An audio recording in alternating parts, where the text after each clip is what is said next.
Sheesh.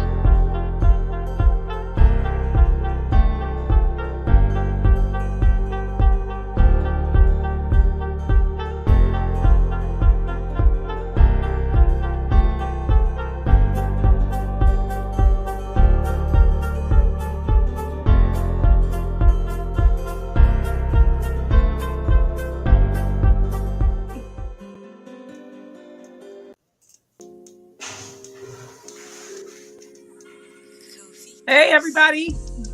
Welcome to the Four Corners Legacy podcast where we have great discussions and think outside of the box. I'm Giselle. How is everybody doing out there? Welcome, everybody. I'm Valley Uno. Appreciate y'all tapping in. And I'm Miss My. And I'm Tucson Secure. Welcome to Four Corners Legacy, everybody. Thank you for joining. Thank you for coming out. So let's get it going. Yeah, today we're going to be addressing mental health awareness. Obviously, mental health is something that affects many of us today, whether it be to a smaller or a larger scale. It's something that's definitely prevalent in our country and our world all the way around. So we just felt like it was a important topic to discuss. So we'll be looking at how it affects each and every individual, and some of the statistics in regards to that, and how one can pursue care in order to try to address whatever mental issue or mental illness they may be experiencing. Yes, I think it's hitting our children harder than it is the adults. Our youth. That could be the case, because life is hard sometimes, and if we struggle to have the tools to deal with the harder experiences in life, then it's fair to say that the young people would struggle with that as well, and that their struggle would probably be more difficult. Mm-hmm. Yeah. So then we ask, what exactly is mental health? Mental health includes our emotional, psychological, and social well-being. Mm-hmm. So it affects how we think, how we feel, how we act. It helps determine how we handle stress, relate to others, and how we make choices. Mental health is important in every stage of life, childhood, adolescence, all the way through adulthood. Absolutely. Yes. Yeah, and I think that's key, really, because all of our interactions with other people, it starts from a mental standpoint. Anything that we think that we want to say to another individual, of course, that's taking place mentally first and foremost. So if that's not coming from a healthy soil, so to speak, then our interactions, how we socialize with others, can be impacted by that unfavorably. Yes. 1 in 5 adults experience mental health. 1 in 20 experience serious mental health. Mm-hmm. 1 in 6 youth experience mental health, and 50% or higher of 14-year-old children have mental illness, and suicide is very high from 14-year-old and older. Yeah, with that being said, we're going to go ahead and put it up here. There's a couple of different avenues that anybody could take if they are having thoughts of harming themselves, or if they just feel like they want to talk to somebody because the stresses of life are overwhelming them at this point in time. There's a couple of suicide and crisis hotlines that we have. And know one thing, if you are on the screen, so if anybody feels that they need to take advantage of that, the information is right there at the bottom. And I want to say this, that you are a special person. If you're feeling like that you need to be not in this world, you are special and you will be missed by somebody. So don't take heed to the message and get in touch with someone and see if you can get some help. Absolutely. Right.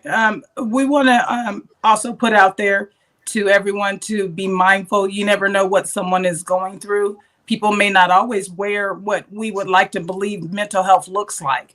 I don't think that mental health has a specific look. It Um, doesn't. I want to make sure that we're mindful of that, that you just never know what anyone is experiencing. As I was reading that there's actually 4 different kinds of mental health. There are mood disorders, personality disorders, psychological disorders, and those are just 3 out of the 4. And it's careful to figure out where that falls under, because if you look at it like that, I feel like the numbers are higher than we're letting on to. And that's just what people that have been diagnosed, I think. You see, and that's what I was just about to say. We know that the numbers, they don't reflect reality in a complete sense, because they can only build them stats on anybody who has attempted to address their mental issue. You know, Right. the numbers are probably a lot higher in reality. It's still enough to gather that overall a golf ball figure at least. Mm-hmm. Mm-hmm. Yeah, and I mean, well, just looking at it for what it is, it's clear to see that it's an issue that everybody's dealing with, and therefore it's worthy of being addressed. You know, like I say, life can be hard sometimes. It definitely is. And a lot of it, if you think about perspective, how you view things, sometimes we have a way of viewing them worse than they actually are. We can be our own worst critics. And I think that's a part of mental health too, when we're just hard on ourselves. So people hold themselves to big expectations and they feel like they're falling short, although the world might not even see it that way. Right. Yeah, we're our own worst critic a lot of times, you know. So What are some? strange that you know, in a time where we're so technologically advanced, you know, we have we're not starving, we have cars and cell phones and all this information at our fingertips. Why it seems strange to me why people are so stressed out at times when humanity is definitely at a greater advantage than in previous times. Yeah, I think part of it comes down to, and it's just my personal opinion, it's not that there's any stats to back this up, but I think part of it comes down to we live in a society that prescribes our lives for us for the greater part. You know, you spend the overwhelming majority of your childhood in school only to leave that and have to join the workforce in order to provide for yourself. And as we grow as people, there's a void that isn't being addressed, and that void is associated with what pleases us as individuals. And I just think that we don't have enough time in any given day, based on the way the society is structured, to give attention to our own personal individual needs and desires. Right. True. You know, it's really sad, because it's just not the way it used to be. You know, people don't have communities. They have this screen that we're looking at right now. That's their friend. You know. Well, we see it all the time on social media. Our society right now, they'll film somebody getting stomped out by 4 people, you know, instead of help. They'll film somebody getting them drowning in the lake instead of jumping in there to help them. Or, you know, we just have a strange society right now where people are definitely out for self more than ever in our time. Yes. Mm-hmm. Yeah, I'd agree with that for sure. One other thing that I had read that I thought was kind of odd, it says, although the terms are often used interchangeably, poor mental health and mental illness are not the same. A person can experience poor mental health and not be diagnosed with mental illness. Likewise, a person diagnosed with a mental illness can experience periods of physical, mental, and social well-being. Right. That actually makes sense, because you can have poor mental health due to your circumstances or your surroundings. You know what I mean? If you allow yourself to be poisoned, so to speak, mentally by the things that are in your immediate circumstances, in your immediate surroundings. So that makes sense, that you don't necessarily have to be suffering from a mental illness to not be operating at your greatest potential from a mental standpoint. Yeah, because those things can be introduced to us without our consent or will, so to speak. If you grew up in a place where this type of mental attitude was acceptable, then you don't even know that you're suffering from some sort of disadvantage. You know what I'm saying? You're just doing what people do in the environment that taught you that. That's true. Mm-hmm. That's true. Yeah. Yeah. I think, we mentioned that there's probably more people that suffer from mental illness than what the numbers would reflect. And the research would indicate that part of the reasoning behind that is that there's a stigma surrounding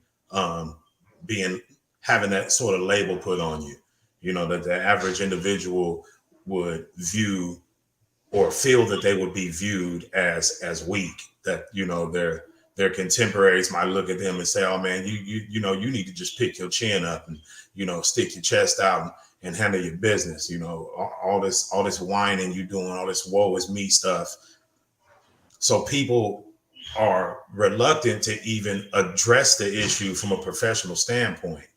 And even if somebody might be willing to do that, then there's another struggle that comes about, which is access to proper health care, Mm-hmm. It's hard to get proper health care for your health, period. Mm-hmm. So, there are counseling and there are groups. Sometimes you have to do a lot of footwork to try to find the proper fit, because everybody's not comfortable with going to counseling. And like you said, it's not afforded to everybody as well.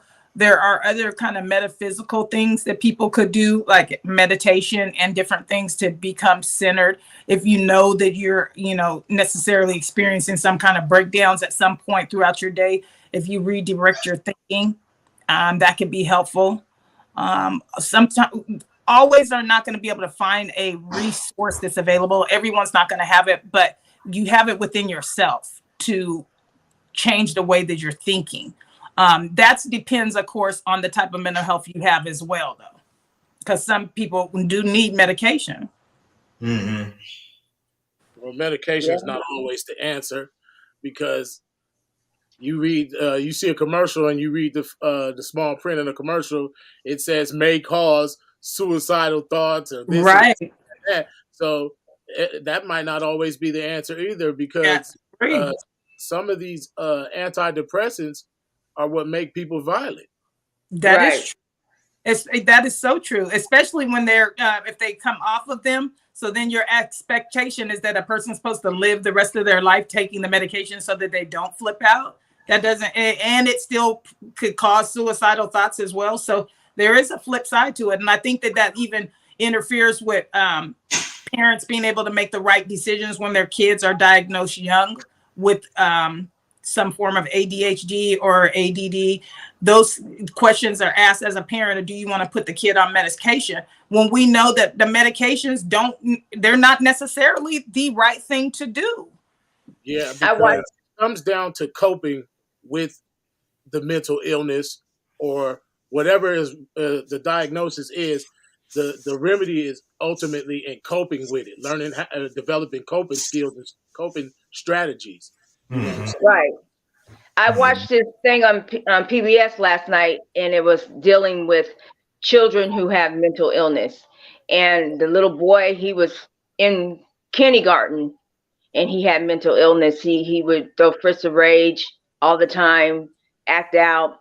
And the teacher every day was working with him calmly, not disciplining him in a rough way, but trying to tell him what's good and what's bad, and showing him this and showing him the right way. And eventually he calmed down. That's without medicine. It was just love and support. And the parents worked with the teacher, and they came up with coping skills, and that's where it kind of stems at. It's a community. Well, you have to be able to deal with the problems. If something happens that makes the kid want to flip out, for instance, let's just say an example, some kid can't figure out this math problem, or doesn't like the way his hair looks compared to other kids at school, whatever it is that's causing them their distress, you know what I'm saying? You have to figure out how to cope with it. And that's what, that's what the big thing is with mental health. People have to find a way to cope with what's going on. You can't just allow yourself to, oh, you know what, man, I got a body. It takes a special kind of person. I think that's the thing. Not everybody can deal with it. And I think that's part of the problem too. And that ranges even with dealing with adults that have mental health. You look at family members who may take care of their family member, and sometimes they have to seek outside help by calling the cop because the family member has been enraged or something. But then the flip side of that, the cop may come and shoot and kill the person because they don't know how to deal with it. So I guess, like you said, where do we find these coping skills? And that's one of the things that I was looking up as well, healthy ways to cope with stress. And the stress of dealing with someone with mental health, or the stress of someone having actual mental health. What are some coping skills?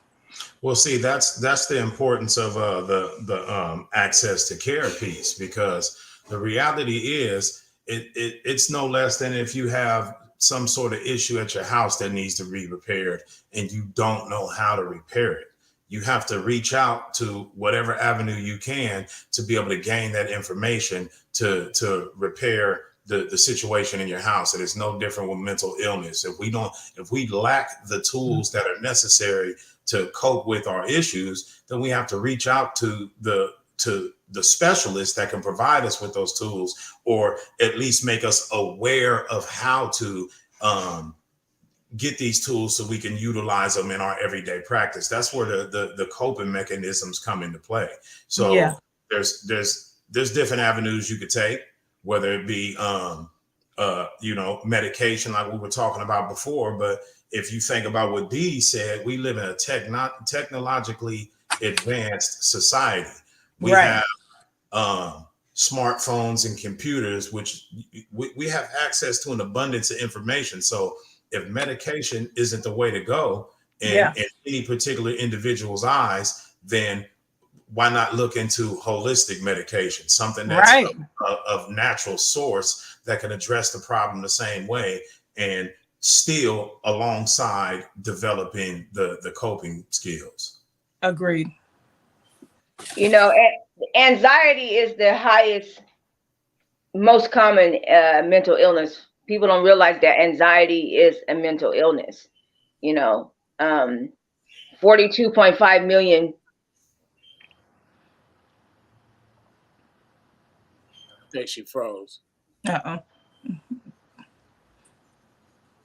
think she was in 42.5 million people suffer from anxiety disorders. I'll come back in. Wait. So you froze up. We didn't get what you said. Yeah, you said something. I said 42.5 million people experience anxiety, which is 31.6%. I think pretty much everybody has anxiety.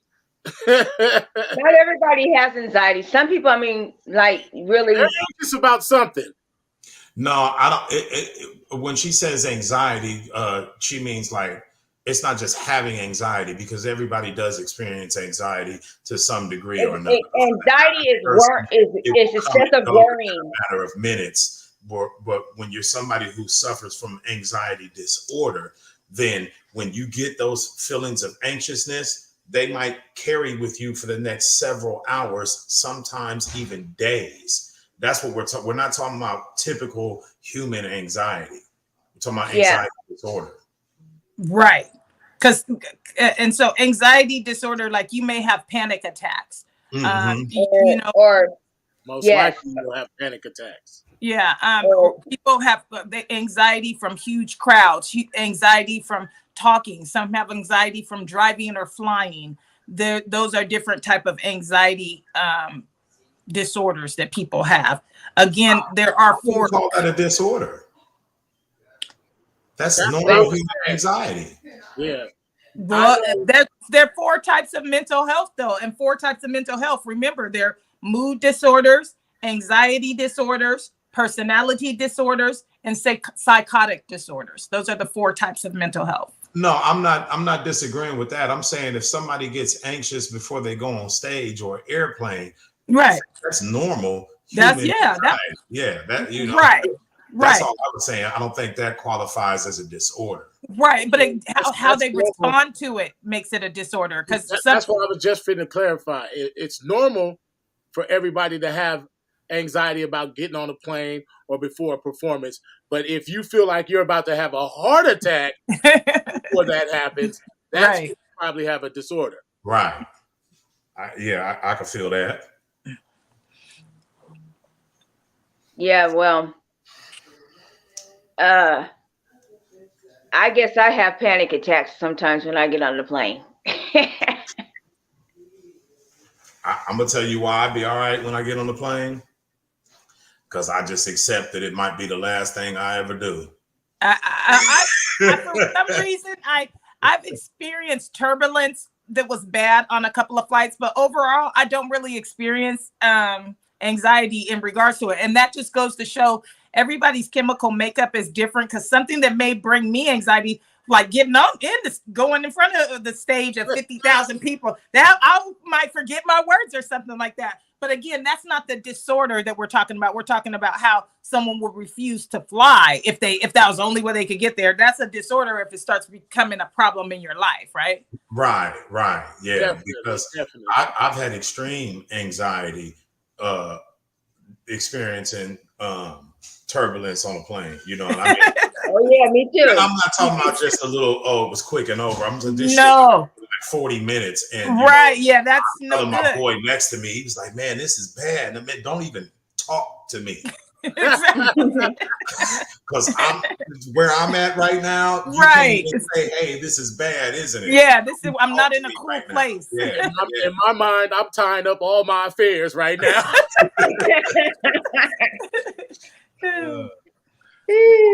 That was my coping mechanism, you know. Right. Just keeping my lips together, you know. So I wanted to also mention, it said, why is mental health important for overall health? One of the aspects is mental and physical health are equally important components of overall health. Mm-hmm. Example, depression increases the risk for many types of physical health problems, particularly long-lasting conditions such as diabetes, heart disease, stroke.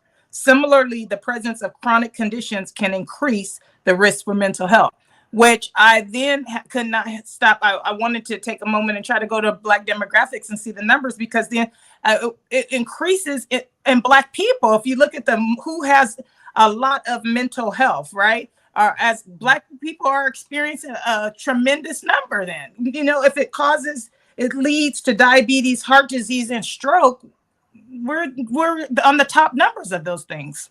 Mm-hmm. Mm-hmm. Yeah, I know the numbers are slightly different when you start looking at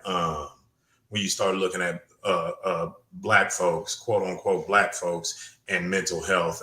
I believe it's 1 out of every 3 adults is suffering from some sort of mental illness, according to, I think it was 2019 statistics that were done. So that's a lot different than you know, 1 in 5 or 2 in 20. You know what I mean? Now you're talking about 1 in 3. Well, basically, what I read was 16% of Blacks experience mental illness, which is 7 million. 16% of Latin people experience mental illness, which is 10 million.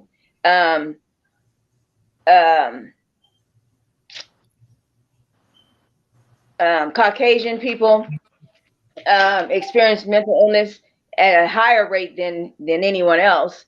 15% of Asian Americans and Pacific Island people, which is 2.9 million, and the LGBTQ community, 5.8 million. They say multi-race people experience mental illness at a higher rate also, which is 25%. Multi-race people right there. Yeah, I wonder what that's about. Yeah. Yeah, they say if they're mixed race, that they are 25% likely to experience mental illness. Maybe that's related to, I guess you could say, an inability to fit in with the society. There's identity. Your identity. Different. Yeah. But mental illness ranges from just vast. Homelessness is higher. I mean, well, because of COVID, first of all, mental illness has hiked up extremely much higher. Than it was before. People are feeling more lonely, depressed, not knowing their future. It's pretty bad, which leads to depression and may bring up a post-traumatic stress they're dealing with. It's bad. Yeah. Unemployment is higher because of COVID, which is a part which brought on a lot of depression for a lot of people. COVID, government really did a number on people with that one. Well, I think that PTSD is extremely common. Yes. It really is, because I think that it manifests itself in more ways than we typically give attention to. We know that people coming out of war are faced with PTSD. We know that people coming out of abusive relationships or abusive households are faced with PTSD. But I think it can be developed through other things. You might have post-traumatic stress disorder in connection to relationships that you've been through that weren't necessarily violent or abusive in any way, but the way in which you might have been betrayed by a particular individual. Then now you have triggers related to those type of behaviors. So it's still falling in the category of PTSD. Shout out to everybody in the chat too. We appreciate y'all tapping in. What up to Tremaine, big bro? What's going on with you, big bro? Sophie, we see you in the building. We appreciate. Hey, Sophie. Hey, Tremaine. Thank you, guys. I think you hit the nail on the head with that one. That there are several forms of traumatic incidents that can cause PTSD. I think they might not have been clinically diagnosed, but yeah, there's triggering events. And that's what it says. What causes mental health is early adverse life experience or any such as trauma or history of abuses, or witnessing a violent act, like we would say the soldiers witness violence acts. So then if we think about that, the PTSD and those kind of traumas of mental health can come on at an early age. Those, depending where you live is a war zone, then come on now. Right. So then you have memories of it, that you have flashbacks, you have nightmares, constant replays of the traumatic experience would definitely mess you up. Or fireworks. Dog when you was a kid, naturally. If you got bit in the face by a dog when you were a child, naturally throughout life, you would have anxiety and even fear of dogs forever. you know, and whenever you came in contact with them. Right. Well, Elijah, do you fear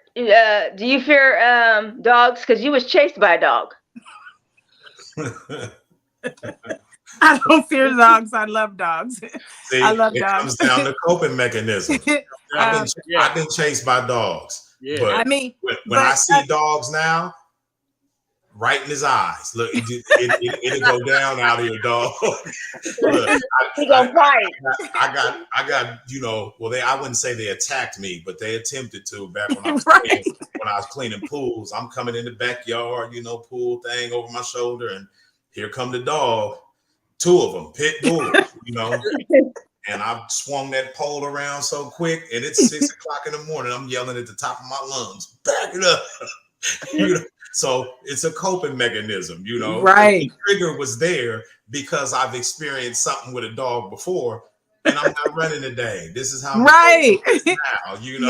Yeah. Now tell me this: does being scared of something, like I don't mess around with spiders, I have a phobia of spiders, is that considered a mental illness? No. Again, the mental illness is the response to something. It's what creates the disorder is the response, or how you behave because of that. Asking if it's a mental illness.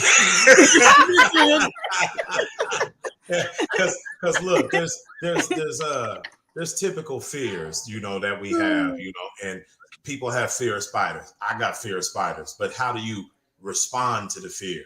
You know, I know I lose my mind. The spider ain't gonna live very long. That's how I'm gonna respond to the fear. That's the immediate response. Sometimes I can kill it, and sometimes I can't. Right, and I very seldomly can. But I wanted to go back to, because when we talked about the early adverse life experiences or anything, it also states that what causes mental illness also is biological factors or chemical imbalances in the brain. So those things are unpredictable. That's something you have no control over. Yeah, because if you got a long line of mental illness, then the chances increase that you'll be affected by it. Right. Well, it could be a long line of trauma as well. A long line of trauma as well. Yeah. Yes, agreed. You know, because it's been scientifically proven through the study of epigenetics that trauma that is experienced, that is, if it's severe enough trauma, that it can actually affect a person's DNA, and that trauma response marker will be passed on to their offspring and so on until somebody breaks the cycle, so to speak, by retraining their mental process on how to deal with these particular things. But that's scientifically proven through epigenetics that certain traumas are passed on through lineage. Yeah, because certain traumas, if experienced, even for older people as well, but especially for younger people, it'll actually rewire the brain. Mm-hmm. You know, it actually changes the brain. Like they'll block out certain things, or like sometimes you'll see a movie where something happened to the kid in a movie, or the kid witnessed something grisly in a movie, and then the kid doesn't speak afterwards. For Maya Angelou, had that happen with her. She didn't speak for a number of years because of traumatic experiences. It's funny that you said that, because that was the next key point that I had as well. It said people can experience different types of mental illnesses or disorders, and they can often occur at different times. Mental illness can occur over a short period of time, or it can be episodic. And I thought that was important too. That means that mental illness comes and goes with a discrete beginning and ends. You don't really know when the episodes are going to come on. When it's, or what triggers that were totally normal. But if they hit a joint, they became batshit crazy. Right. Say it again. I said I've seen people that were perfectly normal, but if they hit a joint, they were crazy. Oh yeah. That's true. No absolutely. You know, all of a sudden they lose their stuff. You know. Very, very good point. Very good point. And that was also on there too. It said one of the causes of mental illness can be alcohol or drug use. Right. So it can be drug induced. Yeah. So your normal person who you're speaking of, who they're completely normal until they hit that weed, then that chemical imbalance causes them to become in a chaotic state. Yes. Well, Oh. 15% of teenage children are either alcoholics or use substance abuse. 19% adults. So Shout are out either. to Karmic Fruition and everybody else that was commenting on the post from my particular Facebook page. I didn't realize I had my privacy setting locked, so it wasn't showing up here on the streaming platform. But we got you in now. We appreciate y'all tapping in. Somebody want to read the comment on the bottom?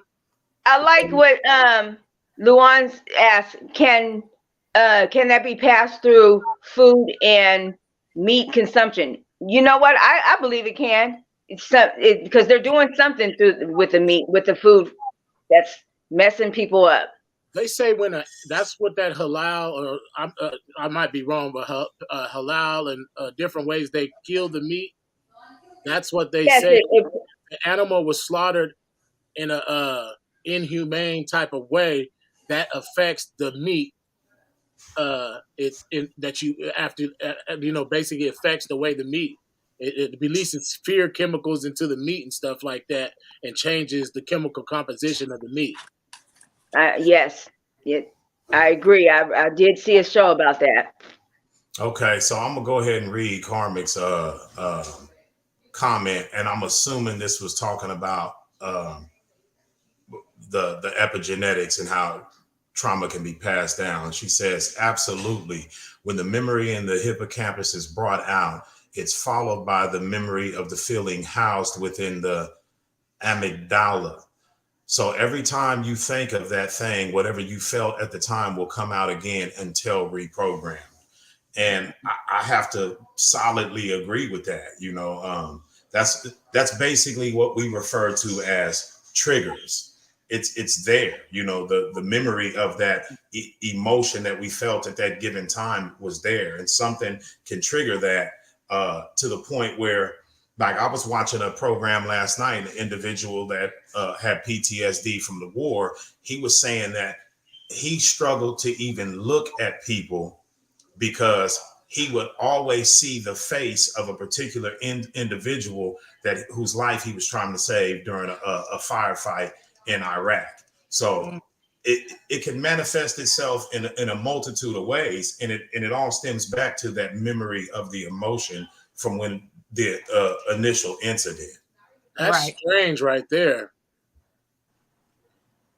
Yeah, I thought that was deep. He said there was times where he would struggle to even look at his wife or his children, because if he was feeling any kind of way, it would always take him back to that, and so he struggled to even look people in the face. So when we think about that in regards to PTSD, I think it doesn't really get enough airplay as far as the magnitude of the effects that it could have. Right, because it's totally crippling. Totally. Mm-hmm. Just like the kids that experience the school shootings and having to go back to school after it's been a shooting at their school. The coping skills, they don't have nothing to help them cope with that. It's hard. It's hard out here right now. It's just really hard. I know sometimes I find myself worrying about different stuff, and then I have to say, you know what? Just let it go and let God. Yeah. I seen a comment that he still be having. Yeah, I ain't mad at you. Hey, right. Look, I seen a comment by Karmic Fruition. It says, mind flares when driving in congested traffic. I have to remember that it's only anxiety, and that I'm creating it for myself. So I've been in a few different car accidents, and I drive trucks for a living. And anybody who's been on the phone with me while I'm driving, even in my car, but most certainly in the truck, they know I'm cussing people out all day long because I get this off. It's fit to be another one. You know what I mean? Right. Yeah, Yeah. that's I a had trigger, from the Yeah. anxiety of previous accidents that I've been in. I think that another good trigger is like when I first started going to places in the South that had huge numbers of people. Because I lived in a small place where, if you go and there's a big number of people, something was bound to happen. Somebody's going to start shooting. They're going to start running and stuff. And so when you get around large numbers of people, you automatically think that's going to happen. Mm-hmm. But it's different, so that could be a form of some sort of anxiety from large groups again. Yeah. Definitely relate to this comment right here. I had an episode since I was coming back from work one time, and it was 3.5 hours traffic jam, and I just wasn't ready to deal with it. I wanted to slow. You know what I'm saying? So as soon as I looked on the Google Maps and seen it was like 3-something hours, I just fell to pieces. Like Of course. That's like Atlanta traffic. I told y'all Atlanta traffic had me like, why? Mm-hmm. Mm-hmm. So we think Well, about that's how I feel every time I have to drive in the rain. I am like so scared. Like I just started driving, but the rain scares me. It just really scares me because people don't slow down. You can't trust this. You can't trust that. And I'm so shaken up by the time I finally get to where I'm going. I have to just woosah and come back down because I'm so tense the whole time. Like, I mean, I could that go, was I could last go night. on all day. I could go on all day about the traffic scenarios. I mean, I know, I've but been driving through the mountains in a truck that's fully loaded, 80,000 pounds, coming down the mountain. It's raining, it's snowing, and everybody acting like it's dry ground.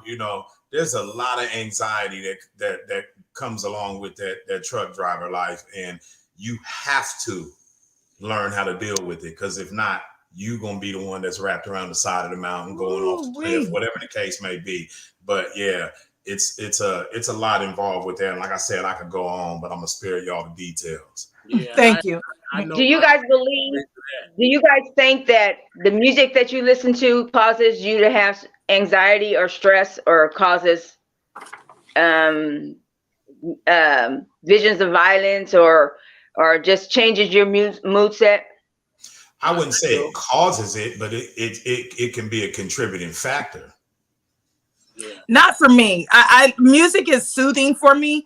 Yeah, there's sometimes, depending what I was listening to or what I was going through. Yeah, I've been like, on some crazy rah-rah stuff. But at the same time, so yeah. For the most part, I listen to music and it makes me feel better. Mm-hmm. Mm-hmm. Well, I used to listen to Tupac every time I was pissed off. And if you had pissed me off, here comes Pac. I'm turning and I'm wearing it out. Okay.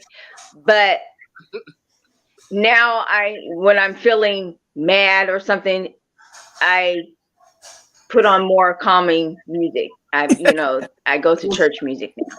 I got to interject on that, only because me and Dee's go back to Tupac when he first came out, and I think Tupac gets a whole lot of variety for the thug element, but prior to that, like he used to drop so many gems on how to be a strong-minded, strong-willed. Absolutely. Man, you know what I mean? Absolutely. So love him. After he went through his circumstances, it altered the way he moved. But if you know about original Tupac, yes, yeah, you can't keep a black man down. Yeah, I love Tupac. I love Tupac, but I love the point that you were trying to make in reference to, does it cross over? Does the music bleed into the mental health issues? And if we're honest about it, I guess we're saying if we know environment can, then certainly we know repeatedly listening to I spilled his blood on my Jesus piece. If you listen to that, you're just gonna start fantasizing about spilling that blood. So I mean, Yeah. but again, those are small fragments in the big realm of mental health. I don't think that it's a plays a huge part in it. I don't. But I think I think it does with our youth, because social media plays a big part in their mental state and their mental state. I mean, a big part. that's true too. That's a good point. That's a good point. Yeah. It helps me relax too in traffic. Because you get in that vibe and you just be singing and be feeling good. Definitely. Okay, so I wanted to tap in on what Lawan said about the memory and the memory in the water in the human body aligns with the vibration of the music. Okay, because we know that our bodies is made up of roughly 60% water, and so when you think about how water can be affected by vibration, then that obviously is going to apply to us as well. So if you find yourself in a mood and you feel like you're turned up, you got anxiety, you want to relax, you know, whatever it may be, you know, it might be Sade, it might be John Legend, whatever the case, but that music you listen to carries a certain vibration with it that's going to alter the way you're feeling in that moment. So if I think it aligns with what you was talking about earlier, Kasabi, like if it can have a positive effect on us, then it has to be able to have a negative effect on us as well, you know, or if we don't say positive or negative, you know, favorable, unfavorable, however you want to look at it, but certainly it can affect us. Well, I'm not saying Pac made me, when I was in feeling bad or mad, it would help soothe me. He, man, always soothed me. He never made me want to get militant and want to fight. It soothed me, and because it made me dig deeper into myself. So we got Ferrari Hondo, and he says, I used to think music and movies didn't play a big part, but it really does. Look what happened after Boys in the Hood, Menace to Society. Murder rate went sky high. Yeah, Yes. I know personally that year Menace to Society came out, it was one of the most memorable summers. Right. Absolutely. Social media is based on repetition. What exactly do you mean by that? Yeah, clarify, please. Well, Yeah. I'm going to jump in on how I interpret that. I know, like, if I go to TikTok so I start looking at a lot of TD Jakes. I start listening to a lot of stuff that from Sarah Jakes or things that are motivating or talking about empowerment or talking about entrepreneurship. Then it's based on repetition. So I'm always hitting a heart on those things. That's what continues to come through, because I've often wondered, I live in a house with other people, but they don't see on TikTok what I see, because it's what's done in repetition for each of us. Right. And now I could be off on the interpretation, but that's how all right. So I take it as they're forcing subjects on you in so much repetition that it begins to actually formulate in some people. Maybe. But I don't feel that it's forced on me, because it's what I'm watching that they're going to continue to show me. But if you just pick up your phone and you go on Instagram and just pick reels to scroll through, you don't necessarily control that. You see what everybody puts on, basically. Yes. Yeah. He's right about that, but it's still gonna feed you according to the algorithm of what posts that you view more often or that you like and comment on. Right, but you still notice the repetition. If you just view the reels that way, that's when you realize, damn, they're really talking about this. This is over and over in the feed. You know what I'm saying? So that's why I took it that way, but I could be wrong. Oh, okay. He was saying, he was replying to you, Sav, that repetition affects the subconscious. Yeah, that would be great. And I'd agree with that. Definitely. Yes, well, If you made thank somebody you for sit up and clarifying watch that. cooking shows, if you trap somebody in a room and you made them watch cooking shows 24, just basically every waking hour that they were awake for 90 days straight, they're going to come out with cooking skills. Or even if they don't, they're going to come out with a mindset of somebody that wants to be in the kitchen. And this is something that has been known by the government for some time. You know, you take somebody and, you know, they join the army, you get all these soldiers together. There's movies or films, footage of the carnage of war that is being played in the chow hall, wherever the hell they might be at. They're getting these images put in front of them, and it's for the purpose of subconsciously preparing them for what they're going to have to be faced with. You see what I mean? Like what they're going to have to do, or hell might get done to them. It's mentally preparing them for the realities of the war that they're definitely going to have to face at some point. Definitely. Yeah. So Well, you know, now when we think about all this stuff we talked about, you know, whether it be music, lifestyle choices that some of us might have made when we were younger, all of that, and how it can be common among quote unquote Black people. How do we look at this healthcare piece in regards to Black people? I know that in conversations that I've had, we've all kind of agreed that there's a stigma that sits around mental illness, or even trying to address it through therapy. What's y'all take on that? My take is that. Go ahead. My take is that it definitely is a stigma.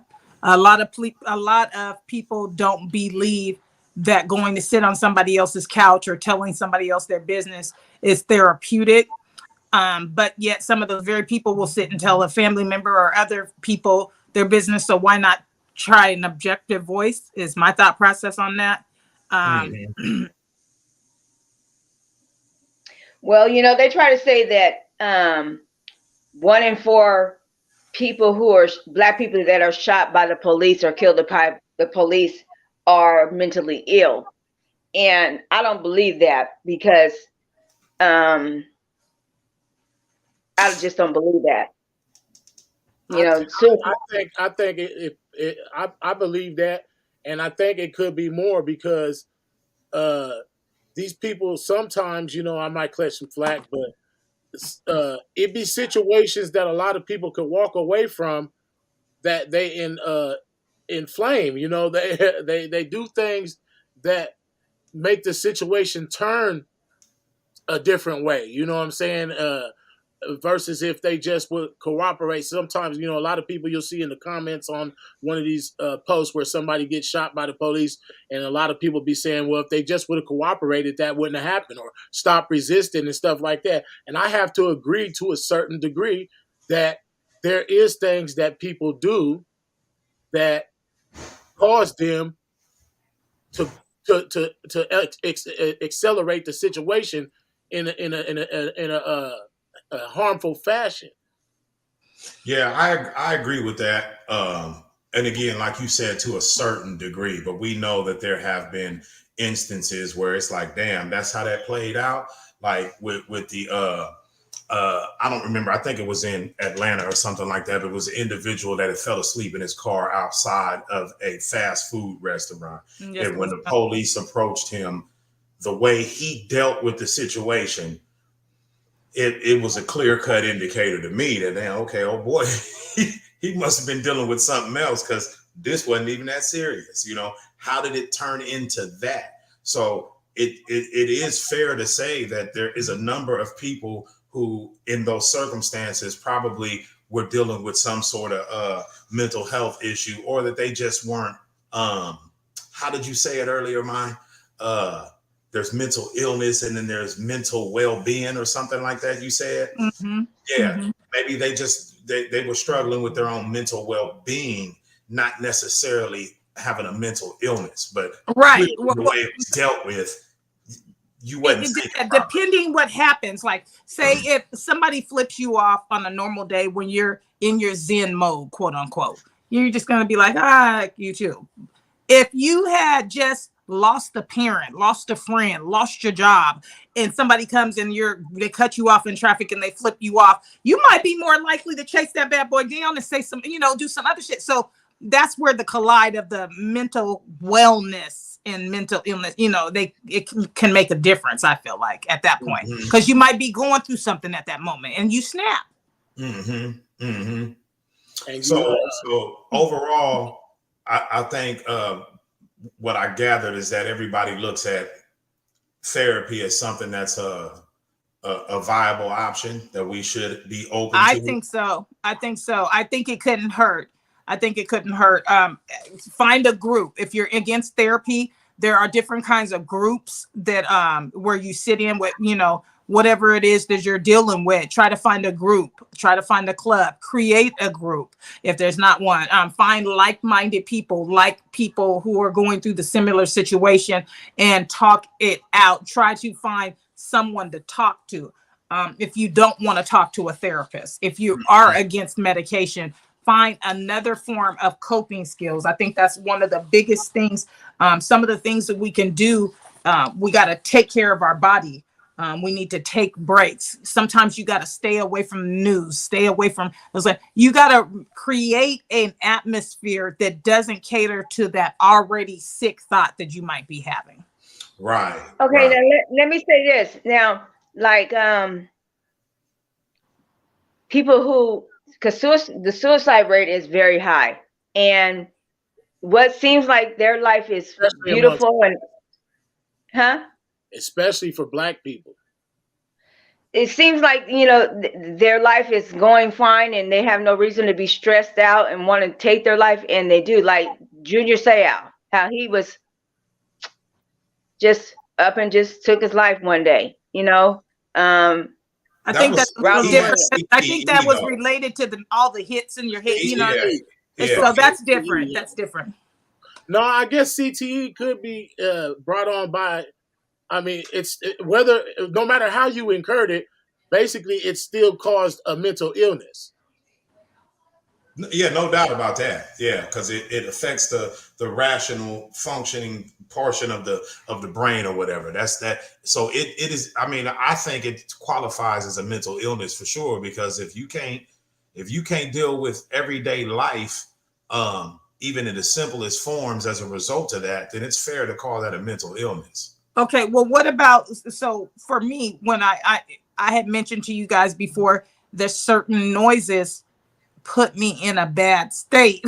Now, I'm not saying I have a mental illness or anything, but when I hear repetitive beats or loud beats for a lengthy period of time, it's just not healthy. So a person who may have been hit in their head, it's all shook up in there, certain things might trigger them. A person who has been to war, they might hear the 4th of July fireworks and see that thing going up in the air, and it takes them back to. So, certain things can make you click.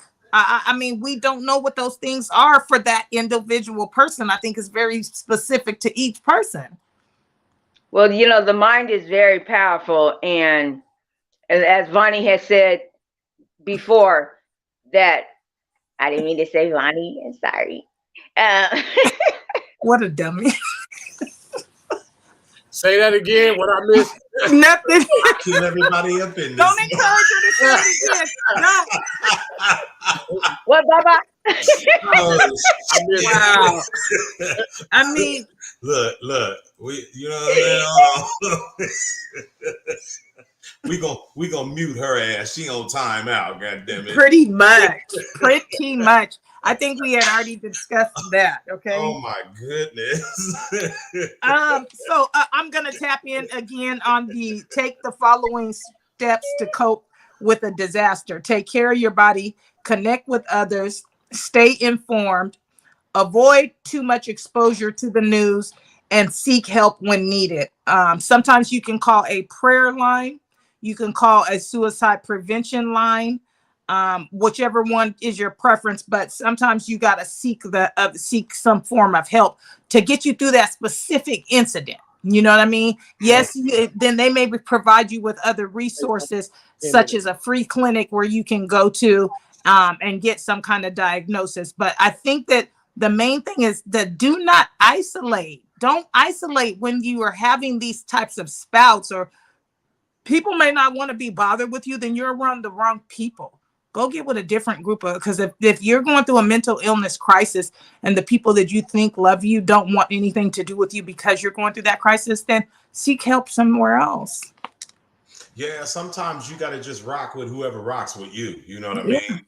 And the reality is that might be a perfect stranger. You know, I looked up some information on these different crisis lifelines last night, and some of them, when a person reaches out to call, the person on the other end of the line may not always be a clinician, so to speak. You know, it could be a volunteer who sees the importance of being there for somebody because it was them at one point in time. So even though you don't know this person from Adam, there's already common ground because they can relate to what you're experiencing more than somebody who you might love or who might love you, because they haven't been through that. It's foreign to them.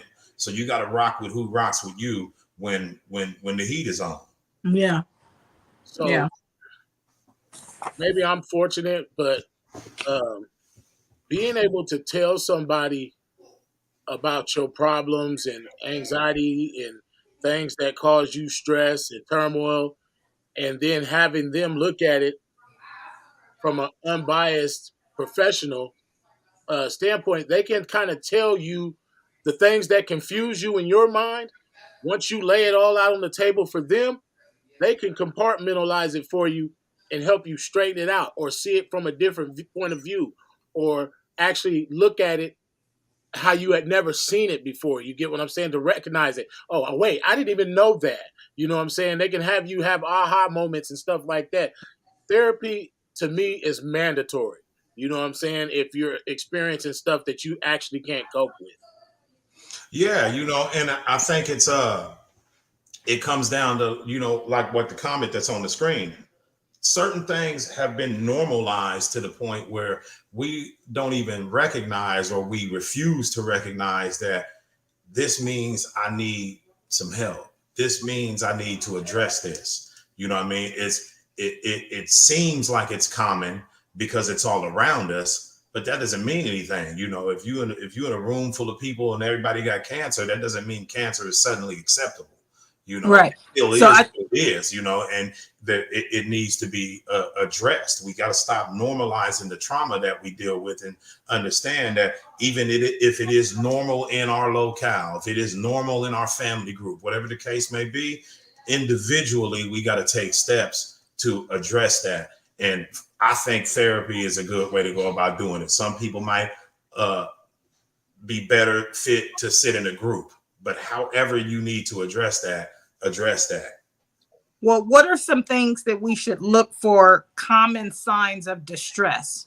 What are some common signs of distress when a person may be heading into a mental disorder state of mind? Feelings of fear, anger, sadness, worry, numbness, or frustration, changes in appetite and energy and activity levels, difficulty concentrating or making decisions, difficulty sleeping or having nightmares, headaches, body ache, stomach ache, rashes, worsening in any kind of a chronic health problem, increased use of tobacco, alcohol, or other drugs. Those are signs of something to look for when you're in a moment of distress, when you're heading into distress. So those are just some things people could look for in loved ones or friends and family. Again, it doesn't have a face. We can't predict. Oh, because so and so was smiling. Hey, girl, how you doing today? Yeah, and then they go home and they blow their brains out. So I didn't even know she was going through stuff. You don't stop looking for that average look of somebody who's a bum on the street with nothing to lose. That's not what mental health always looks like. Well, we know that because we witness celebrities in our society commit suicide. Right. So if money and having things and a better disposition, those things don't necessarily mean that a person's of sound mind just because they have such and such commas in their bank account. Right. Mm-hmm. So on the program I was looking at yesterday, there was a couple newscasters, husband and wife, and they had been together for 30 some years or whatever. And the husband wound up getting ill with a terminal debilitating illness. And without any warning to his wife, he decided he was going to take himself out, and he never had any signs of mental illness or, anything along those lines prior to.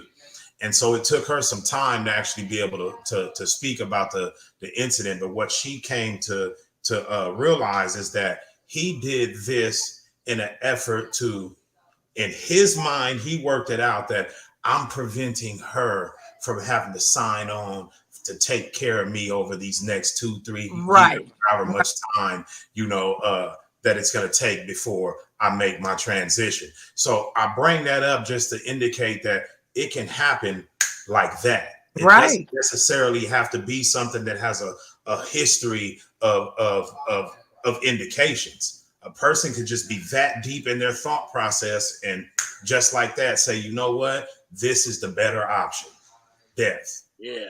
And so I hate to interrupt again. I'm sorry, but I want to say this. If you are experiencing these feelings, anybody watching, anybody who knows somebody who's watching and they're pulling back, they're pulling away. If you're experiencing these feelings, it's statistics show that these behaviors or these thoughts that are created on several days in a row, and you're unable to carry out normal responsibilities because you're having these overwhelming thoughts, seek help. Seek help. And it's okay to seek help. When you realize that it's above you, that's all you're freeing yourself from that heavy load that you're carrying. Get some help, divide it, split it in half. Have somebody help you to figure out how to carry that weight. And if you don't know exactly what to do or where to go, that's that you can reference the lifelines that are at the bottom of the screen. At the very least, you'll be able to talk to somebody who might be able to point you in the right direction as far as getting some sort of care for what you're experiencing. So. And just to throw it out there while we're talking about all this therapy and stuff, it's something that I've participated in myself. So I'm not speaking as a proponent of it just because it sounds good. I'm not suggesting that somebody do something that I haven't already done myself or that I'm not willing to continue to do. Right. And I would like to join you in that too. I have at one point or another thought that as well. And if nothing more, you can take away just skills or something, or you will be more aware of things that trigger those type of things. I'm not saying that people have to continue to do it and all, but try it. Just try it. Yeah. Just try it. And you might want to continue once you try. Exactly. Yeah. Well, so I was tripping off of what Valley had said about the newscaster that deleted himself or whatever. And do you think that it's actually circumstances in life that warrant that type of action? Like, is there a circumstance that's too, that could be too great to carry on? If you're going to be in a vegetative state from a brain tumor and you don't want to experience that yourself, the loss of memory, the loss of, being able to brush your teeth or, or somebody gets MS or something and like Richard Pryor and he's wheelchair bound and so if somebody had a condition of this sort, is it actually them being mentally ill if they seek, ending their life as a resolution? I think that's a fine line right there because I understand what you're saying. and I partly understood the individual in that story I mentioned. However, I would have to say that it's a matter of am I willing to be selfish enough to carry out this act regardless of the impact that it's going to have on people who love me. Do you see what I mean? Like, and I don't know, for me, that's why I say it's a fine line, because because I don't see convincing unaliving someone, myself Hold on, as an option. convincing someone, Wait, he's still talking. Yeah, I don't see unaliving myself as an option ever, but I ain't never been diagnosed with a debilitating terminal disease neither. So that's like she said, it's subjective. There's always going to be a reason for someone. We carry our loads individually, and I agree with that, but I would never do that for me. I could say that I don't think I ever would, and I wouldn't encourage nobody else to. I was going to say, trying to convince someone who is experiencing dead smack dab in the middle of a psychotic breakdown that they are loved is damn near impossible. Or convincing them that they have something to live for is hard, but you have to try. So, I think that that's the important thing too. Everybody, we can sit here and say, oh yeah, it's subjective and everybody can find a reason and stuff. But the mindset of a person who actually clinically has something going on in there, to convince them that they are worthy is hard. Yeah, because it's the chemical break. It's the chemical makeup of a person that is messed up, and you can't change someone's chemical makeup by telling them something. See, this is why somebody has their mind dead set on something. If somebody has their mind dead set on something, every waking hour, month after month, week after week, day after day, year after year, they become one step closer to doing it. You know what I'm saying? Because they're programming themselves along the way. Today I should just kill myself, and then they might have only thought about that once on Monday. Tuesday, they said I should kill myself 8 times. By Friday, they had said it 20 times. You get what I'm saying? Or a month later, they had said it. So or now they're actually preparing to do it and looking at knives or thinking about driving their car off a cliff, or it's a build up to get to that point. Anyone who's watching and feels like that they need it. Anyone who's maybe watching and feels like you have to commit suicide, you want to take yourself away, please don't. Try to get help. Please don't try to get help. I want to stress this again. Please don't try to get help. Mm-hmm.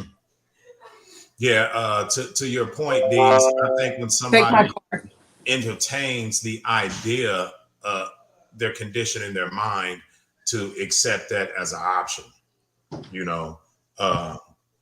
and that's with anything, when you're telling yourself something, you're conditioning your mind to accept that as an option for your reality. So that's why I don't think it's a good approach for anybody to even entertain those sort of thoughts. But to what Maisha was talking about, about a person's mindset, we have to understand that comes down to that is not simply a buildup of stress. There's some sort of chemical reaction in the mind of a person who is clinically depressed. You know what I mean? So it goes back to what we talked about, receiving care. And if the medicine that's prescribed from the doctor is not helping in that regard, because we know sometimes it'll make people, maybe you're not having these blowouts, or maybe you're not falling into these depressive states where you don't come out of your room, whatever the case may be, because it's different for every person.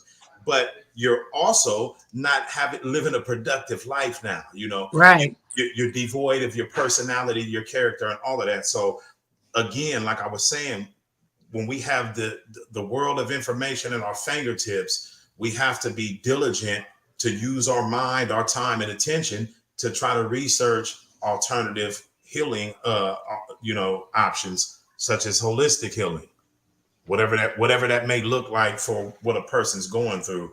We can't just count on modern medicine.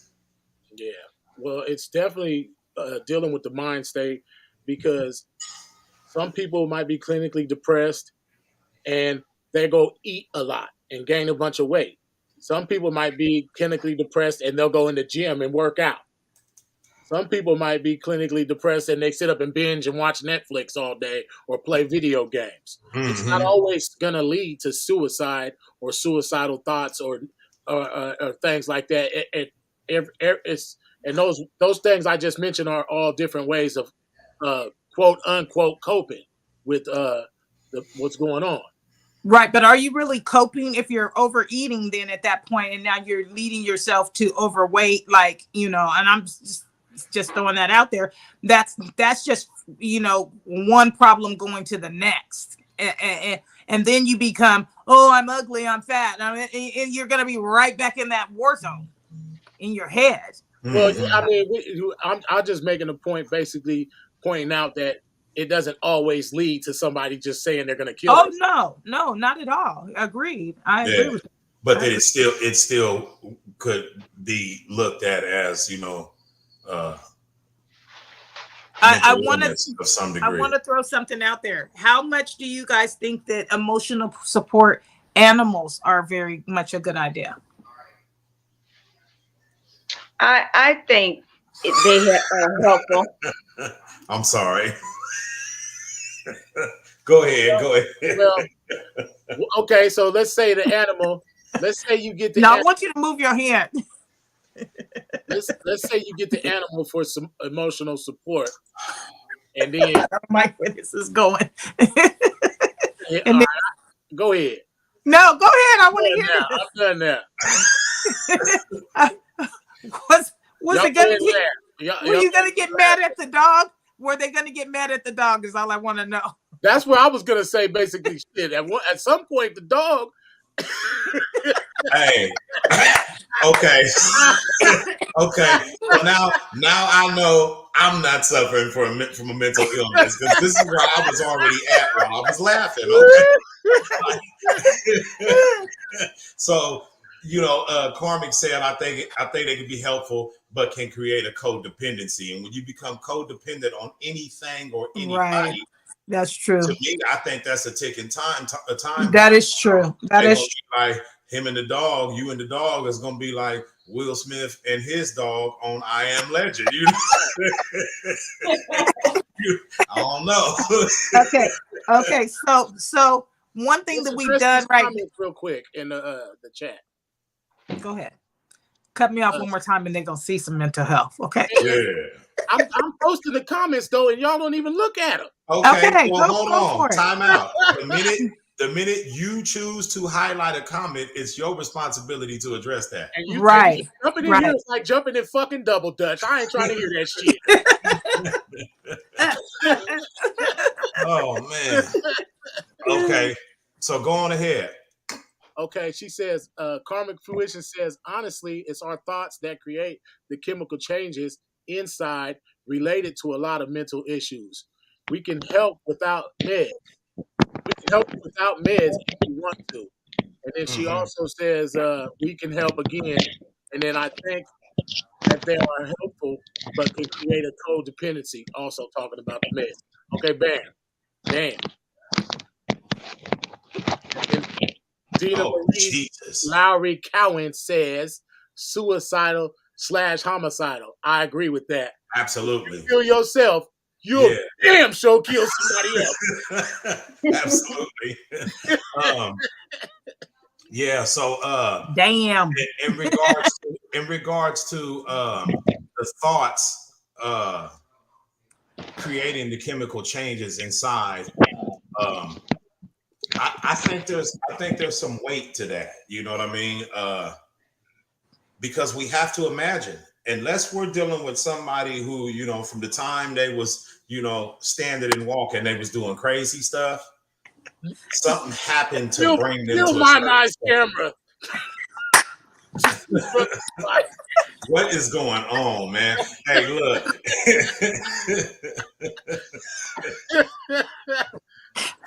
Look, I'm about You're to holding text. yourself. I'm about to text you this number that's on the bottom right here because We are I think you need experiencing to talk to technical somebody. mental health difficulties right now. One of my sisters is having an episode as we speak. What is No, going on? It was the noises. I told you it's the noises for me. Oh.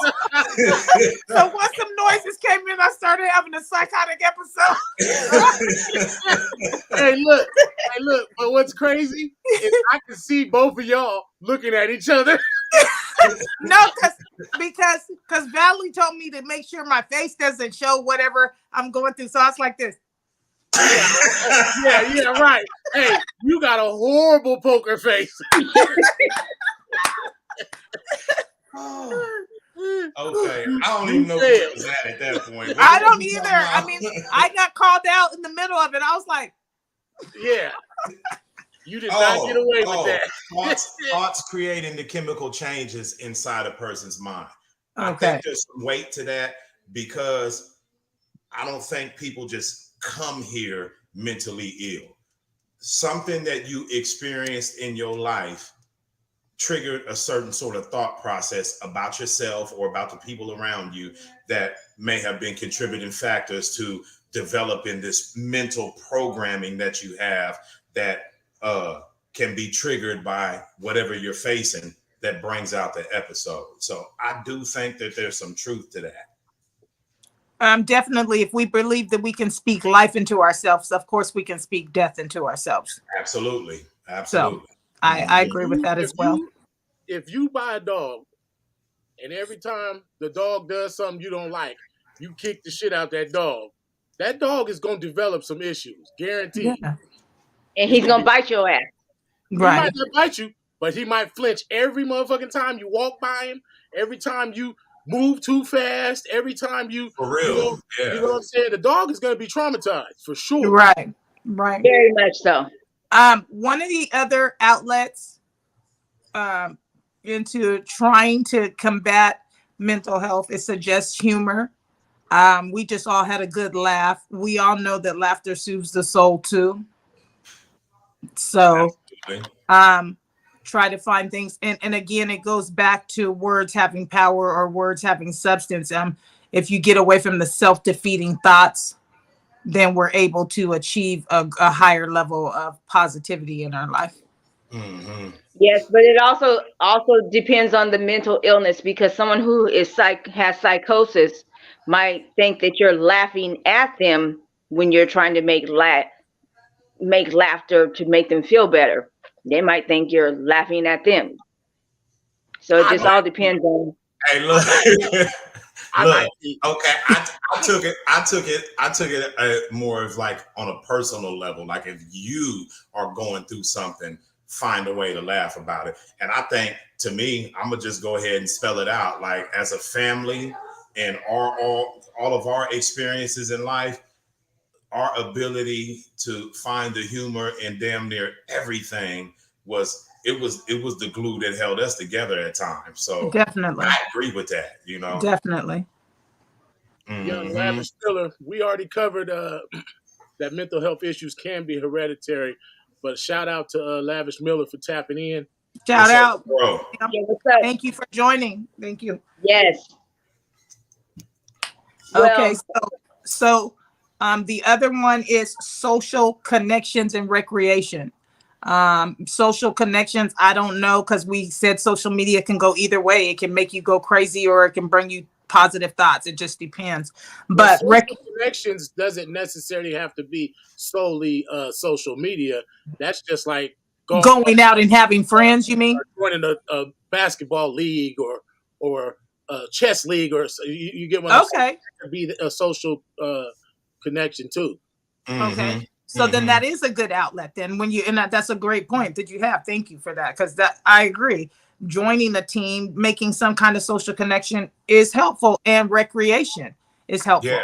Well, and also by joining a social like group or something like that, you'll hear conversations from time to time, and you'll probably find out that half the shit going through your head is going through everybody else's head as well.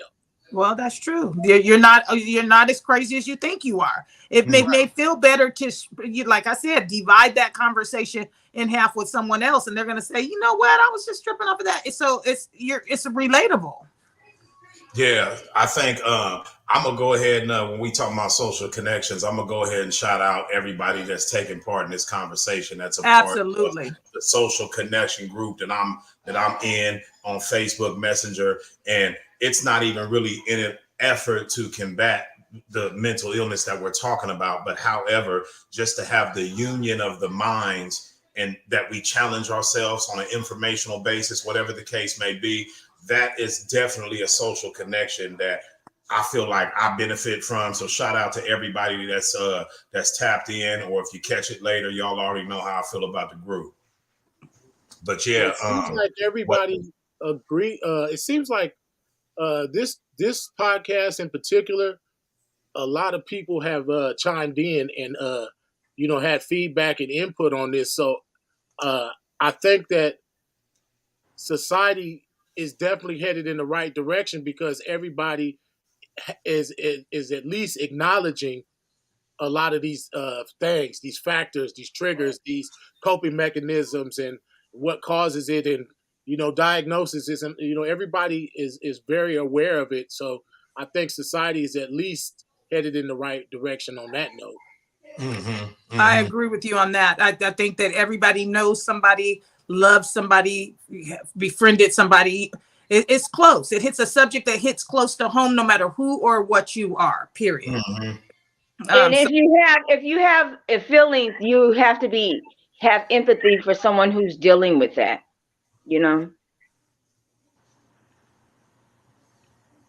And that's it. You just have to feel some empathy for them. Agreed. I definitely agree with that. One of the other things, I just want to try to complete this list. So, we already went over the animal, companionship, humor, social connections, and recreation, spirituality and religion.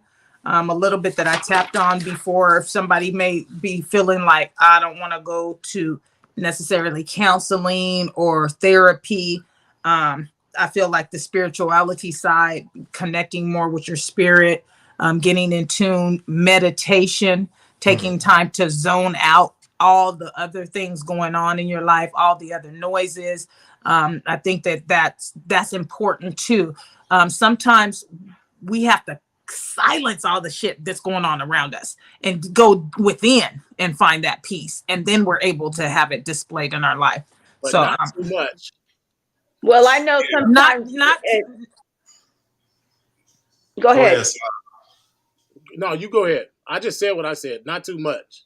I agree with everything she said, just not too much. I know you have to if you have a creative, if you're a creative person and if you draw or if you paint or if you sculpt or do woodwork or whatever, that's a way of releasing that also. Yeah, going into doing something, and then it takes your mind off of the what you're stressing about or worried about or dealing with, and it brings you in. It takes it away. I know I think that's ties into the spiritual piece that Maisha was talking about, really, because if you think about it, we're spiritual beings. So creativity is a part of our makeup because we are the product of creation. So obviously that creative nature is going to exist within us. And sometimes, whether it be you're painting something, or you're writing poems or lyrics, or you're carving a piece of wood, whatever, you're literally artistically writing yourself out of that ugly space that you're in. Absolutely. So, it was mentioned earlier, Fia had mentioned earlier that you got to distract your mind. You distract your mind, but not in a sense to run from it. And I think tapping in with your creative nature is an excellent way to do that. And everybody's got some sort of creativity in them, whether you're good with woodworking, or if you're good with painting or writing poems, whatever. Find a way to tap into that, and you can literally work yourself out of that negative space, even if it's only temporary. But that's a tool that's in your tool chest to help you deal with the mental anguishes that come and go. Love that. I think they should have that course in schools where kids figure out something that they're good at or what they like to do, and then encourage them to continue to strive in that whatever it is that they're good in. I think it should start. They should have some sort of course for that, because some people don't know what they're good at. They might not. What am I good at? And never really thought about it. What am I good at? Realistically speaking, we can't expect that schools are going to live up to par on anything at this point. As far as bringing that artistic side out, they're budget cutting all those kind of programs that are quote unquote artistic or of that background out. So there has to be more out of school programs, community-based programs, in-home reality checks as well that are good for people to change what's going on. I'm sorry, go ahead. I thought you was No, you're I was done. Okay. I was gonna say maybe the way we view school is just slightly out of adjustment. You talking about community-based programs. Initially that's what school was. So maybe we need to get back to that instead of looking to the entities that are in place to train our children. You know what I mean? School probably should be produced on a more community level. And that's another opportunity to express our creativity. Right. The internet that we own right now, at some point in time, it was nothing more than a figment of somebody's imagination. So if we can imagine a place where children are being taught how to tap in with their self, their own creative nature, and what they're naturally inclined toward, if we can imagine that, then it already exists in some other time realm. We just got to align our lives with the energy that bring us to that reality. That can happen. Yeah. So, okay.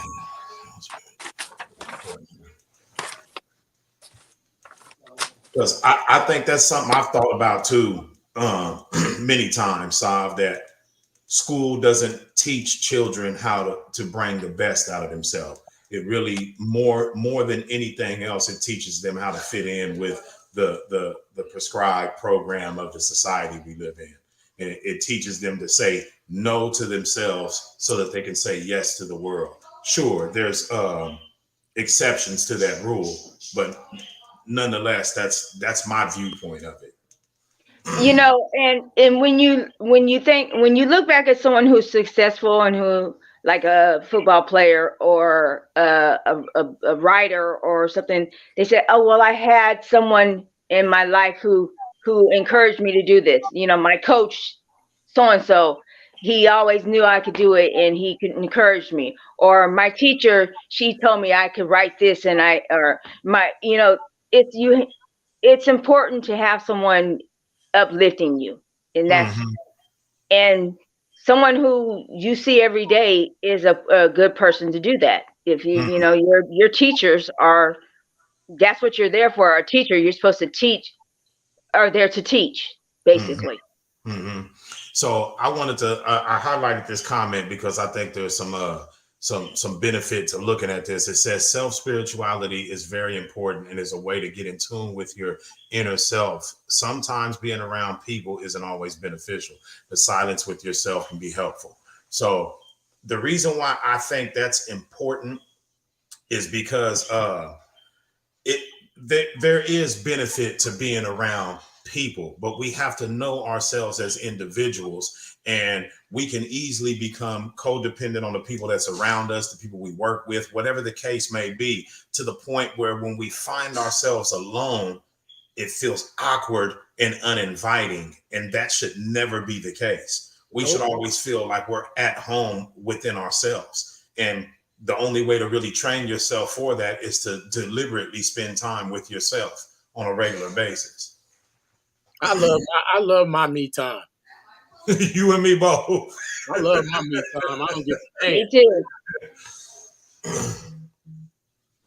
So she also continued on that first comment. where she said self-spirituality is very important and is a way to get in tune with your inner self. Sometimes being around people isn't always beneficial. That silence with yourself is sometimes helpful. And then she also says that way you can take an outlook on yourself and truly meditate on what is important to you and what you can do to keep it healthy, to keep a healthy mindset. Excuse me. It sounds like somebody been listening to their pops a little bit. I'm just, you know, Ah! I feel it. I feel it. Hey, that's the first thing I thought when I read those comments. I was like, well. What do we have here? Yeah. Shout out, Sophia. How you doing? Exactly. Yeah, that's all good. I love that. I love that. Yeah. I appreciate the interaction of everybody. I know I keep saying that, but this particular topic, I think it gained some traction, and I appreciate everybody interacting. It helps us to see that we picked a topic that's relevant in today's world, you know, because of course that's obviously the whole reason why we here, is we want to be able to put stuff out on the platform that's worthy of discussion. So again, shout out to everybody that tapped in. Yeah, Absolutely. We held it on this topic. We tried to do that last week.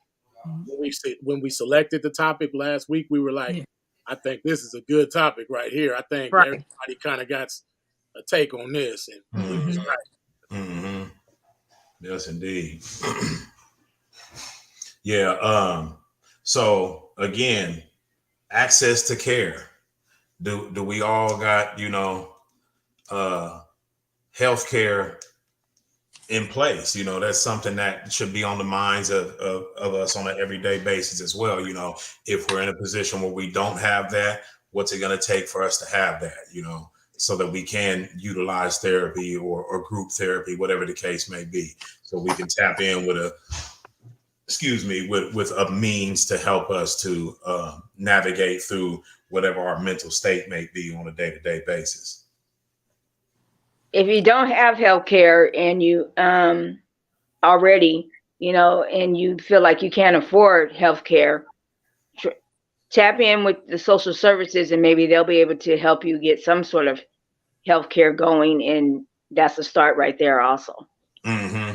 So with that being said, I'm gonna reiterate that these crisis lifelines, when I looked up the information online, they specifically say that you do not have to be experiencing a crisis in order to utilize their network. So maybe if you're just trying to be preventive and you want to find ways to be able to access different methods for you to address your mental issues that you are having, you do not have to wait until you're in a crisis. You can reach out to these people and they may be able to provide you with the resources that are necessary for you to take that next step. Or provide you the resources to help someone you love or someone you think may need the resources. Absolutely. Even if it's not for yourself. That's a great point. Very much so. Even if you don't have medical coverage, they can also point you in the direction of places that are available in your specific cities that have free care. Or can help get you that. Mental Health America is also an online site that you can just type in Google, mhanational.org. That is a place you can research. There are several other things. All you have to do is type in. You can also go to the CDC, the Center for Disease Control and Prevention. They also have information on there as well. The need for more Black therapists, people that can relate, you know, some are willing to do work for free. So when I was looking up information on mental illness, when it talked about mental illness within the Black community, one of the biggest obstacles to receiving care was that people felt like that there was going to be prejudice, that there would be an inequality of the care based on, you know, prejudice. And I think that's a valid point because, you know, there's a history of prejudices that quote unquote Black people have faced throughout, the times in America. So I do think that would be important also if there were more people of color that were in the therapy line of work, because it makes things a whole lot easier when you don't have to wonder if a person actually sees you and relates to, the circumstances of your life. I also have some information. Also, a friend of someone that I know has a therapist who they see online because they moved outside of their area. They didn't want the in-person person. They were able to speak to the resources that they had available and actually say, I would like a female African-American descent or whatever. So you can put that out there as well when you are seeking help and you're finding resources. You can feel free to say, I want someone who's relatable to me. I want someone who maybe, can relate to my background. You can do that. And even if you have to stretch outside of your general area, you can do video sessions where you're still speaking to someone. I didn't know that existed. So I want to put that out there, that you can do counseling sessions via, just like we're on the internet right now, or just like online, or just like in a Zoom. You can do all that to get help as well. Yeah, because we understand that, people oftentimes have hectic work schedules. Your only opportunity to sit in a session might be on your lunch, and some of these therapists work along those they'll be willing to do that. You could sit on your lunch and do a Zoom call with them and get your session in that way. It doesn't have to be face to face in person. If you got a hectic schedule and you struggle to find time to get away to go do that, there's still another avenue to take for you to get that therapy. Anybody with children that may be listening to, there's a National Child Traumatic Stress Network that is available. If you have children who you may need to seek help for, that is available. I'll say it again. It's National Child Traumatic Stress Network too, if you have a child or know someone who has a child who they may be seeking help for. Mm-hmm.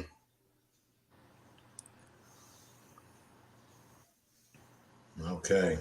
Yeah, I think we've had a pretty good show today. I think I want to say that I was able to cover everything that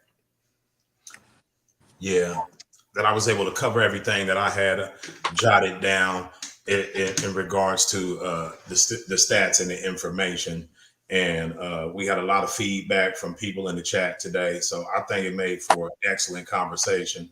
Definitely. Yeah, I'm glad we settled on this topic. Yeah, because I didn't even need notes for this topic.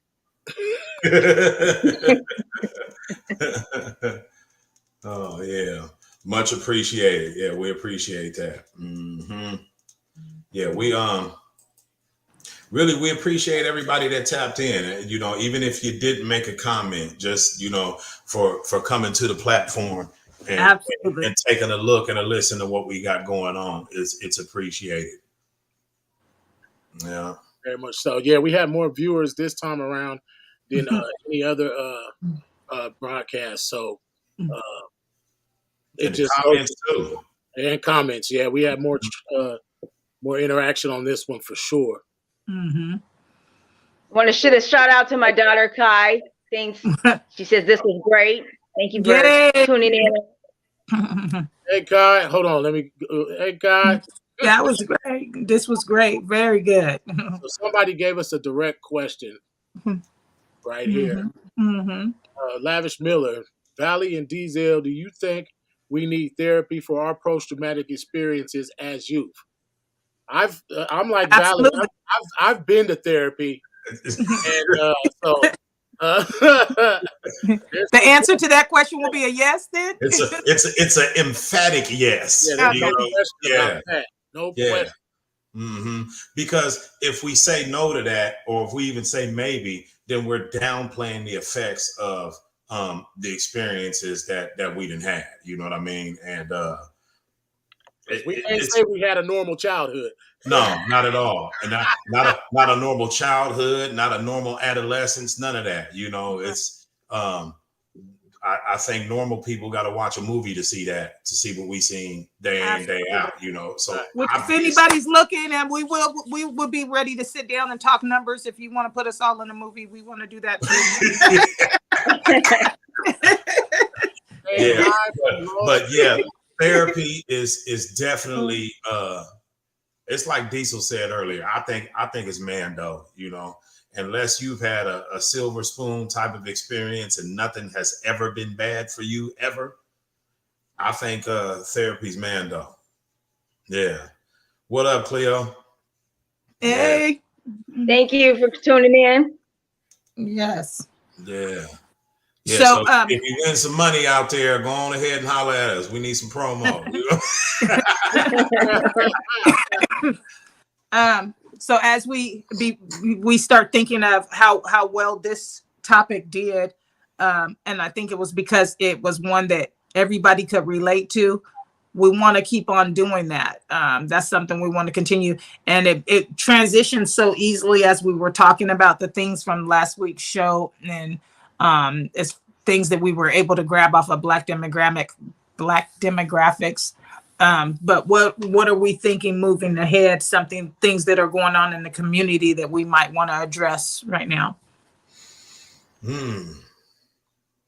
I got a lot of ideas, and I don't want to throw too many out there because I don't want to get some people waiting on something that ain't gonna come. I think we can decide on that. I got some ideas, but I think we can decide on that, you know, behind the scenes. Okay. So, Kai Brigham. Oh, go ahead. Yeah, I was just. No, you read it. Read it. She said, utilize benefits given by your job, and what I think she means by that is jobs offer people counseling and different stuff like that, and so if you have a job that has those type of benefits, you might as well take advantage of them. And sometimes they run parallel to your medical benefits. It's that there's provisions that are not necessarily aligned with your medical benefits. So yeah, definitely. We got people coming in. I should have knew this was going to happen at some point. We've been spammed. Oh my goodness. Let's see. How do we do this? Wow, get on up out of here. Yeah, but if you got benefits to your job, know them through and through. Make sure you read through your paperwork and know what's available to you and your young people in your house, because sometimes it's a little bit easier to get the care that we're looking for than we might already know. Excuse me. Bless you. Yeah. Okay. So, I think we had a good run. Yeah, we did.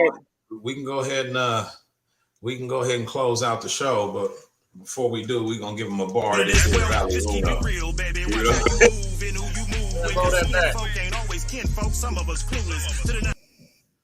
What'd you say? Roll it back. And both that build the framework of the struggle. So we separatists at heart, rep the gang or just bubble. You see the counter product. Yeah, I don't know how to do it. Our own well-being stuck in the days. That's the remnant to the far-reaching effects of them slave ships. Where they handed us crosses for us to pray till our grave went. And if yet to see divine intervention, that's another discussion, but still it's worthy of a mention. In the same breath as all these fellas out here yelling that same old sound. Whatever energy that you send out to make its way back round, believe that. We gotta find our way back home. We gotta find the words to our own song. Come on. We gotta find our way back home. We gotta find our way back home. Round and round. We gotta find our way back home. We gotta find our way back home. Round and round. We gotta find our way back home. What are you doing? What are you doing? Around and around we go. Different time, different place, but it's the same old Hey, look, that boy needs therapy. Praying for blessings. That's contradictory as hell. Shouldn't we recount all them lessons that was learned and taught by those who burned and fought 50 plus years ago, like during them riots and wops? Look around, you'll see history repeating itself. Propaganda's on the menu and we going, y'all. This wealth is and good prosperity stuff. ain't abundant where I come from. But conversation Glad about to hear progression that. is seen as humdrum. Focused on excitement, chasing the bag and trying to level up. But if our unity slacking, we'll never measure Are we gonna up. just I stare at each understand other it's now, easier or- to be 'cause I said know I than look it is to good. be put in motion. How about less talk and more action to show our devotion? And don't mistake this for some Candace Owens type of spiel. Nah, I'm in tune with the struggle, boy. I'm just telling the real, and you know it. We Bye. gotta find our way back home. We One gotta comment, find